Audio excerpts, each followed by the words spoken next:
There are moments in life that feel like slow-motion collisions, every word slicing through the air like glass, every glance a bruise you can't quite explain. For me, that moment came in the middle of my father's memorial, inside a room full of people who shared my last name, but not my heart. I was surrounded by laughter that felt like a language I'd forgotten how to speak, platters of deviled eggs and polite nods from cousins I hadn't seen in years, and the scent of floral arrangements that couldn't quite mask the staleness of old resentment. That's when my sister's voice cut through everything like a blade. "She'll get nothing," she said, loudly enough for everyone to hear, her tone cruel in its confidence. Dad hated her. Her words didn't just fall into the room. They detonated. I stood there with a paper plate in my hand, a limp slice of cake untouched and wilting, the air suddenly too thick to breathe. I had known the day would be hard. I had known the conversations would sting, the silences even more so. But I hadn't expected that. Not from her. Not so loudly. Not with that triumphant tilt of her chin, like this was something she had waited her whole life to say. The laughter stopped. Heads turned, slowly, like sunflowers seeking a different kind of light. I felt their eyes on me, not curious, not sympathetic, but cold and assessing. My uncle, who once bounced me on his knee at cookouts and called me Bright Eyes, chuckled as if this were all a comedy. "Even her own kid probably knows she's worthless," he muttered to the man beside him, loud enough to be heard, but soft enough to pretend he hadn't meant it for me. I didn't drop my plate. I didn't scream or cry.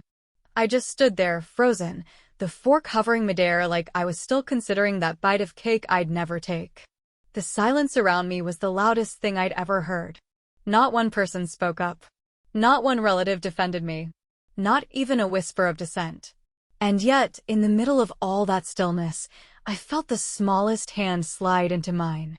My son, Max, just 10 years old but already so much older than his years, stood beside me like a soldier at attention. He didn't say anything. He didn't need to. His little hand was wrapped tightly around mine, and his eyes, wide and dark and steady, searched my face as if he was trying to understand why everyone else had turned into strangers. I squeezed his hand. That's all I could do. I didn't have words, not yet. The ones I needed were still buried beneath decades of trying too hard and getting too little, of being the family errand runner, the forgotten daughter, the one who showed up even when no one asked if she was okay. I had been bracing for grief that day, the kind that comes from losing a father, even one who had always treated you like an obligation instead of a daughter. But what hit me instead was a grief far older, deeper, and more familiar. It was the grief of being invisible in a room full of people who knew your name but never your story. I moved through the rest of the afternoon like a ghost, offering polite nods, washing dishes no one noticed, pretending not to hear the whispers that trailed behind me. My sister, Ruth, carried herself like a queen in mourning, accepting hugs and condolences like she was the rightful heir to our father's legacy. And maybe, in their eyes, she was. I couldn't argue with her words, not because they were true, but because everyone in that room had already decided they were. She'd rewritten the story before I even had a chance to open my mouth. "She'll get nothing." They all seemed to agree. After all, I had chosen a different life. I'd moved away. I'd left the church. I'd raised Max on my own, without asking for help. To them, I was the sister who made different choices, the niece who skipped too many family reunions, the daughter who didn't send enough birthday cards. They'd rewritten my loyalty as distance, my independence as rejection, my silence as guilt. And that's the thing, isn't it? In families like mine, it's never about what you give. It's about how well you play your part. I had never been good at playing mine. Later that evening, after most of the casseroles had been covered in foil and the room had emptied out, I found myself standing alone in my childhood bedroom. The wallpaper was still the same, the one I'd picked when I was 10, tiny pink roses climbing an imaginary trellis. I stared at the old desk where I used to write poems no one read, at the bookshelf lined with dusty trophies and a half-finished puzzle that hadn't been touched in decades. Max sat cross-legged on the bed, watching me. Still quiet. Still holding space for me in the way only a child can, with presence, not pressure. Why did Aunt Ruth say that? He asked finally, his voice small but steady. Did Grandpa really hate you? I turned around slowly, the weight of his question heavier than anything I'd carried all day. I sat beside him, pulling my legs up onto the quilt my grandmother had made for me when I was 12. I remembered the way she used to thread stories into her stitches, little tales of resilience and rebellion, of women who refused to stay quiet. No, I said softly, finally allowing myself to breathe. He didn't hate me, but he didn't understand me. And sometimes, in families like ours, not being understood can look a lot like being unloved. Max didn't say anything. He just leaned his head against my shoulder, and we sat there like that, surrounded by ghosts and half-packed boxes, the night pressing in around us. I didn't cry. Not yet. But something inside me cracked, not broken, just cracked. Like a door opening. Like the first step on a path I didn't know I'd have the strength to take. I wasn't sure where that path would lead. The room fell into an unnatural stillness, the kind that wraps around your throat and makes every breath feel like a risk. The air inside the oak-paneled study was far too warm for late October, but I wasn't sure if that was because of the crowded space or the burning in my chest. Every chair was taken, mostly by people who had spent years pretending I didn't exist until they remembered I shared the family name. My sister Ruth, still smug from yesterday's performance, sat beside my Uncle Marcus, both of them dressed in their most somber shades of black, as if they thought grief had a dress code. I sat in the back with Max, my son, my anchor, the only person in that room who knew what it had cost me just to walk through the door. I hadn't planned to return after Ruth's venomous outburst at the memorial, but the lawyer had insisted everyone be present for the will reading. The official language in the email had included phrases like legal beneficiaries and final testament, which made it feel less like a goodbye and more like a verdict.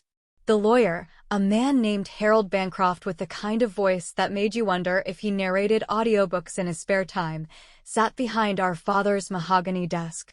He adjusted his glasses with a practiced calm, flipping open a manila folder filled with documents that looked far too pristine to contain anything good. His presence was clinical, but not unkind, and I could tell he'd done this many times before. He looked up and cleared his throat, ready to begin. And that's when Max stood up. He didn't fidget.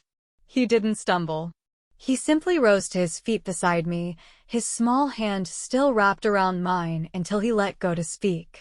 You forgot the video he recorded, Max said, his voice clear and firm enough to cut through the tension like a knife through gauze.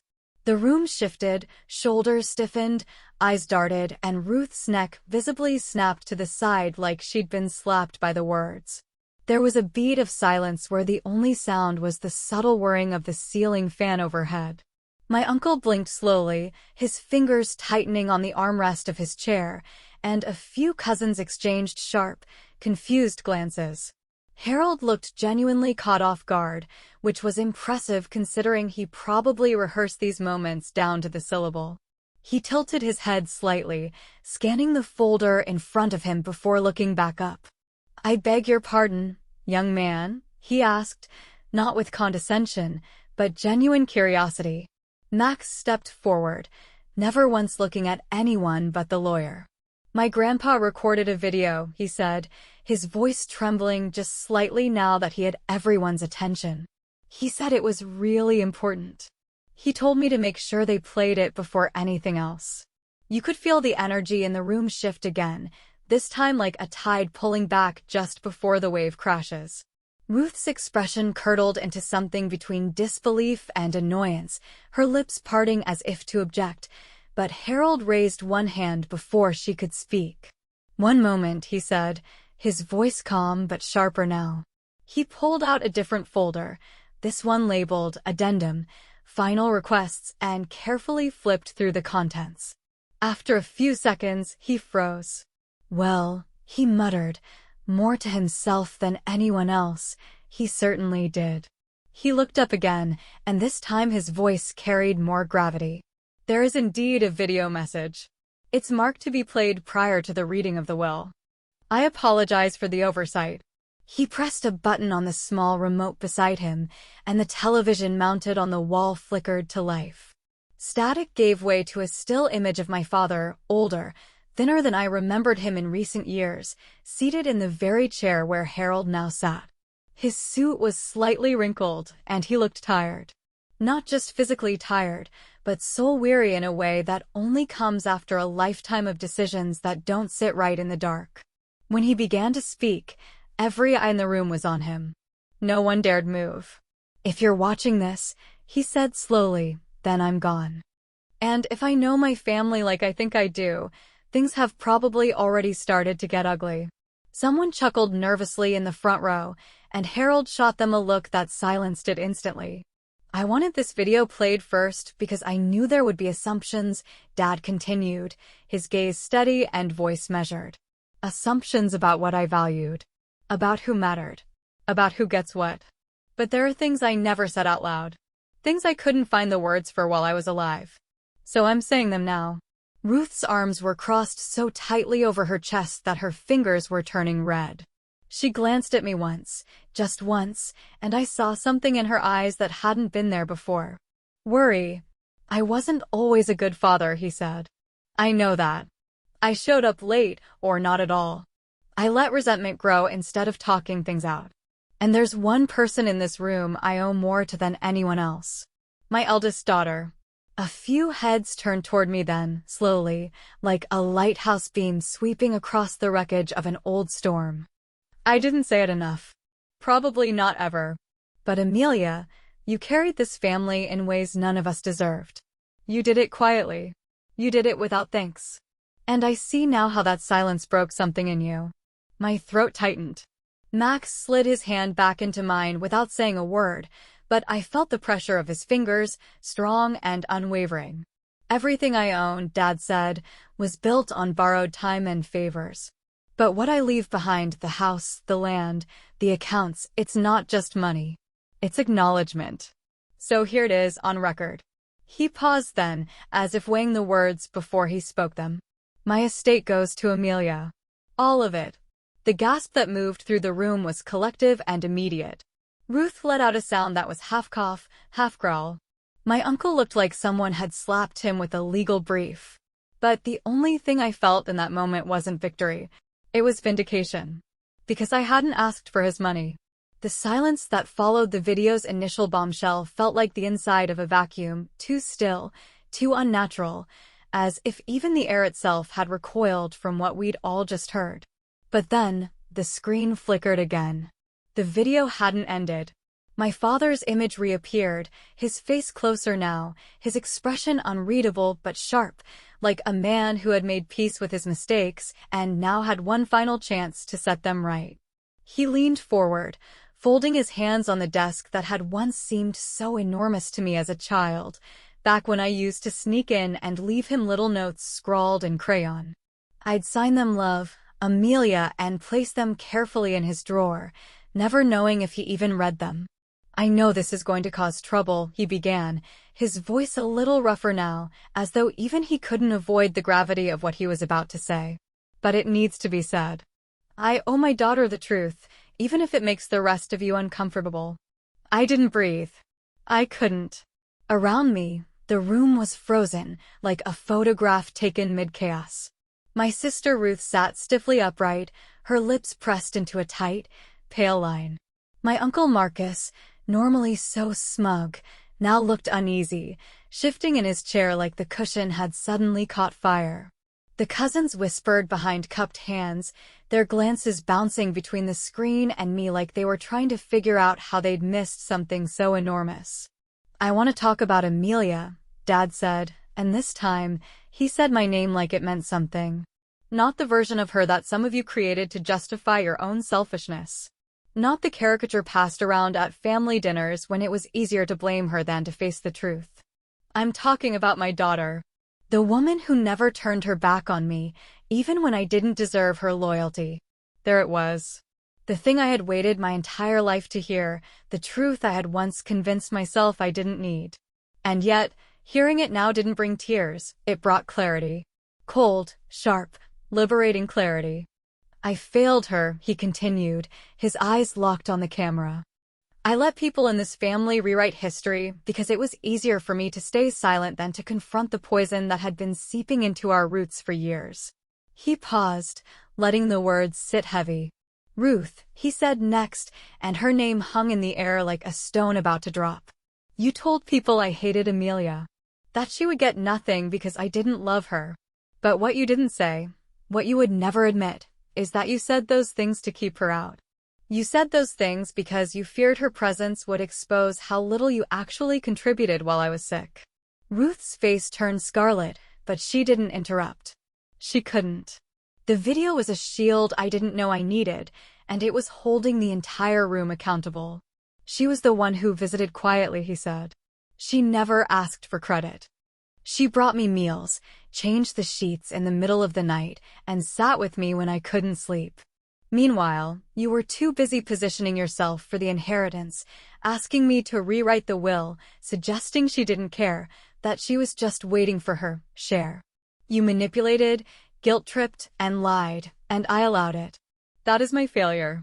Ruth inhaled sharply, like she had been slapped, and for once she had no script to perform, no clever retort to throw back. Her eyes darted around, searching the room for someone to defend her, but no one moved. And Marcus, Dad said, turning his attention to my uncle now, don't think I've forgotten your part in all of this. You took advantage of my illness, convinced me to sign papers I barely understood, siphoned funds from the joint account I had set aside for medical care. You used my name and my trust like a poker chip. When Amelia found the discrepancies and confronted you, you made her the villain. You told people she was unstable, ungrateful, and dramatic. My hands tightened around the arms of my chair as the memory of that night flashed back, me standing in the kitchen with printouts, my voice shaking as I asked questions no one wanted to answer. He had laughed then, called me paranoid, told me I didn't understand how men handle business. And now here it was, in my father's voice, on camera, the truth spoken plainly and without ceremony. But she wasn't wrong, Dad continued. Not once. She saw what I refused to see. And still, she came back. Still, she stayed. The room was dead silent now, the only movement the soft shifting of weight as people tried to absorb what was unfolding. I want to make it very clear, he said, leaning in until his face filled the frame. This decision to leave everything to Amelia, it isn't revenge. It's not some dramatic twist. It's the only just thing I can do after years of letting others take from her while she kept giving. His voice cracked then, just slightly, enough to make me press my hand to my mouth to keep from gasping. I love her, he said. I respected her more than I ever said.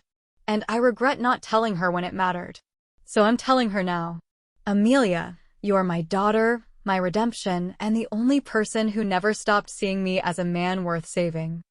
I failed you, but I hope this gives you something, not to erase the pain, but to show you that I finally saw you. The screen went black. The silence remained. I looked down at Max, who was staring up at me with wide, shining eyes, and he gave the smallest nod, as if to say, I knew, Mom. I always knew. I stood up slowly, feeling a strength in my legs I hadn't felt in months, maybe even years. I wasn't broken. I wasn't defeated. I was just done carrying their weight. Now, Harold said carefully, adjusting his glasses, shall we proceed with the will? But the will had already been spoken. It had been spoken in a voice that mattered more than any legal document.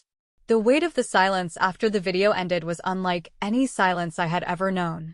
It wasn't awkward or tentative, it was heavy, final, the kind of silence that settles in the bones. For a few moments, no one dared speak. No one moved. Even the air itself felt stunned. I sat there, rooted to the chair, my hands still trembling from the pressure I hadn't realized I was holding in my chest until my father spoke those impossible words. He had said he loved me.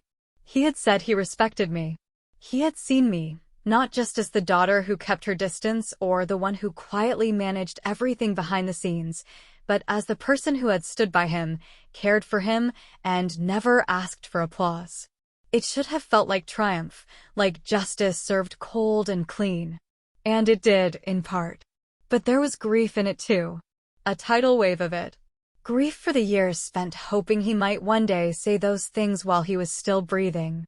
Grief for the little girl who used to wait at the window for her father to come home, only to be told he was too tired, again. Grief for the woman I had become, always holding everyone else up while quietly breaking underneath it all. And yet, something else fluttered in that space too. Something I hadn't expected, forgiveness. I didn't plan it. I didn't reach for it. But in the quiet aftermath of his confession, I felt it press against the edges of my heart, not erasing the past, but softening it just enough to breathe. But of course, peace rarely lasts long in rooms where power has just shifted. I'm sorry, but this is outrageous, Ruth snapped suddenly, her voice slicing through the quiet like a dull knife through silk. Her tone was sharp with disbelief, tinged with fury, as though the very notion of accountability had personally insulted her. She stood, hands clenched at her sides, and turned to Harold with the kind of glare that had once cowed teachers, managers, and family friends alike. There must be some mistake. He was confused. He was ill. Everyone knows Amelia barely even visited. Across the room, someone let out a low, incredulous breath.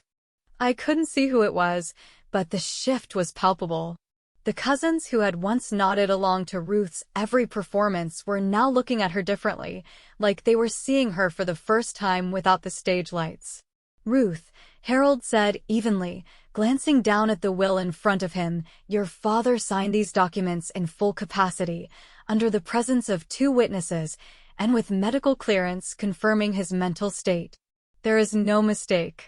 Ruth's eyes flared wide with panic, then snapped toward me, wild and searching. You did this, she hissed, pointing a shaking finger at me like I had orchestrated the entire downfall of her perfect narrative. You turned him against us. You manipulated him when he was sick. This isn't justice, it's theft. Uncle Marcus stood next, not quite as composed as he liked to appear, his normally smug demeanor cracking beneath the weight of exposure. This is a disgrace, he barked. I've been a part of this family's business for decades. I handled your father's affairs, his accounts. He trusted me. You handled them into debt, someone muttered near the fireplace. I turned to see my cousin Natalie, one of Marcus's daughters, staring at her father with a look that could have frozen the air. You said we couldn't afford college help for me because the estate was struggling. And now I find out you were the one draining it. Her voice was quiet, but it echoed like thunder. Marcus opened his mouth, then shut it again, his hands trembling slightly as he sank back into his seat. For once, the performance wasn't working. The spell had broken. Harold cleared his throat and gently tapped the folder on the table, recentering the room. If there are no further outbursts, he said, his voice tight with the kind of patience that had been tested too many times today, I'll now read the final specifications of the will. I leaned forward, Max's hands still folded into mine, his little fingers warm and steady. My heart beat against my ribs like a warning bell, unsure if it should expect another blow or something entirely new. To my daughter Amelia, Harold began, his voice formal but somehow tender, I leave full ownership of the family home, including the land and all attached properties. I also leave her the remaining investments, savings accounts, and personal assets, to be held in trust for her son Maxwell until he comes of age. I heard someone gasp. I didn't look to see who. To my other children and family members, he continued, flipping a page, I leave personal effects, photographs, and heirlooms of sentimental value. I ask that they remember me not for what they hoped to receive, but for what they failed to give. The room was so quiet that even the creak of someone shifting in their seat sounded like thunder. Harold folded the final page carefully and placed it back in the folder, then looked up. That concludes the reading. I stared down at Max, who hadn't let go of me once. He looked up at me with that same quiet knowing he always carried, the one that made me feel like maybe I'd done something right in this messy life. I reached up to brush his hair back from his forehead and felt a sob catch in my chest. But it wasn't sorrow anymore. It was something closer to relief. Closer to healing. Not just because I had been vindicated, not just because I had inherited something I didn't even know I deserved, but because for once, the story had been told the way it truly happened. No edits. No spin. No more pretending. I rose slowly, feeling dozens of eyes follow me, and I spoke not because I needed to prove anything, but because I finally could. I didn't come here to take anything, I said, my voice quiet but steady. I came to listen. And for once, I was heard. That's more than I ever expected. I looked at Ruth, whose fury had now twisted into something darker, something hollow. I forgive you, I said simply. Not for you, but for me. Because I need to stop carrying what was never mine to hold. And then I turned, my son's hand in mine, and walked out of the room that had never wanted me, carrying something far more powerful than money or property. The first time I saw the cottage again, nestled quietly beside the still lake where my father used to take us fishing, I felt something I hadn't expected: peace.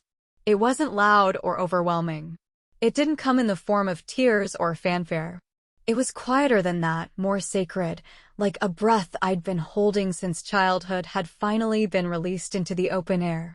The house looked almost unchanged, as if the years had been kind to it in ways they hadn't always been to us.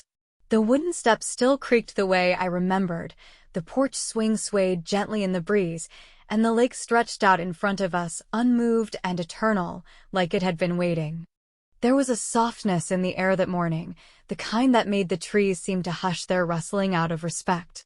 Max stood beside me, backpack slung over one shoulder, his eyes wide and curious in the golden light of late afternoon. "Is this where he used to come?" he asked quietly, craning his neck to look up at the cedar eaves above the door. "The place he wrote about in that letter?" "Yes," I answered, my voice steadier than I'd anticipated. "This is the place he always said felt like home, even when everything else in life was falling apart." The key turned easily in the lock, the door swinging open to reveal that familiar scent, pine, dust, and something faintly floral. I stepped inside first, feeling the weight of decades settle gently on my shoulders rather than push me down. It was strange how grief could coexist with gratitude, how sorrow and serenity could share the same room. The living room looked almost exactly as I remembered it: mismatched furniture, faded quilts, and walls adorned with old fishing poles and black and white photographs from a time before I was born. The fireplace was stacked with dry logs, just waiting to be lit, and the table beneath the front window was covered in a soft layer of dust. On top of it sat a wooden box I recognized instantly, my father's old photo chest. Max noticed it too. He pointed, his voice filled with wonder. "Is that where he kept all the pictures?" I nodded slowly, walking over and lifting the lid. Inside were decades of memories, photos of us as children, of my mother when her laughter was more frequent, of my father with that rare smile that only appeared when he thought no one was looking. I lifted a photo from the very top, one I hadn't seen in years, me at 8 years old, sitting on the end of the dock, my feet dangling in the water as Dad knelt beside me, pointing towards something on the lake. I couldn't remember what he'd been saying, but I remembered the warmth of that moment, the feeling that, for once, I was seen. Max came to stand beside me, resting his chin on my shoulder. "You look happy," he said simply. I smiled, tracing the edge of the photo with my finger. I was. Or maybe I just wanted to be. We spent the rest of the afternoon unpacking.